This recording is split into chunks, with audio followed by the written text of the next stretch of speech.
எல்லாருக்கும் என்னை வந்து ஆனந்த் பாபு எப்படி ஒரு அறிமுகமான சினிமாவில் அறிமுகமான இல்லைங்களா அண்ணன் ராமராஜன் அவர்களுக்கும் பாஸ்டர்கள் அனைவருக்கும் எனது வணக்கம்.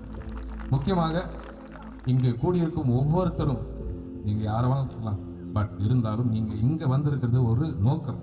ஏசப்பா அந்த நோக்கம் இல்லைன்னா உங்களை யாருமே இங்கே வந்திருக்க முடியாது. அந்த ஒரு நோக்கத்தோடு தான் நீங்கள் வந்திருக்கீங்க. உங்களில் ஒருவனாக தான் நான் இங்கே நிற்கிறேன். ஏசப்பா பிள்ளையாக இங்கே உங்களுக்கு முன்னாடி நிற்கிறேன். ஒரு நடிகனாக எவ்வளோ வாட்டி இப்போ வந்து ஒரு 100 நாள் படங்கள் வந்து ஸ்டேஜ் ஏறி நான் வந்து ஷீல்டு வாங்கியிருக்கேன். அப்போல்லாம் வந்து ஒரு ஷோ ஆஃப் மாதிரி ஒரு என்ன சொல்லுவீங்க, ஒரு பந்தான்னு அந்த உடையில தான் இப்போ எனக்கு பந்தா இருக்குது, தவிர மனசில் கொஞ்சம் கூட பந்தா இல்லை. ஏன்னா என் மனசில் ஏசப்பா இருக்காங்க. இது உண்மை, இது உண்மை. இயேசுதான் உலகத்தின் பரவசம், அவர் நமக்குள் தங்கினால் பரலோகம், அவர் நமக்குள் தங்கினால் பரலோகம்.